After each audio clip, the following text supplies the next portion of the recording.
Eta alfabetatze emotea eta hori noren iniziatiba izen zan, edo zelan sortu zan hori mungin? Hori sortu zan, hemen hasi ginen euskerazko klaseak hartzen. Abaditzen azpien, eta etorten San Juan Luis Goiko, zelan da, Jon Aurre, bere bai, eta, bueno,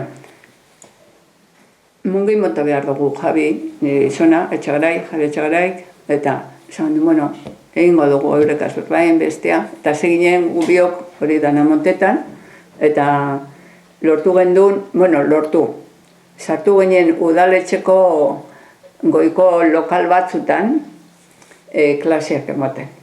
Hasik eran eskatu gendun ikastolan lokala klaseak ematen, hasi ginen uden, eta orduan etorten ziren edo Jon, edo guk ematen gendun, edo Javik, eta gero udaletxean. Gero udaletxean hainbeste denbora bota gendun, eta guk eskendun kobretan ezer, baina gero egongo ginen behatzi irakasle bebai, behatzi irakasle arte, bebai.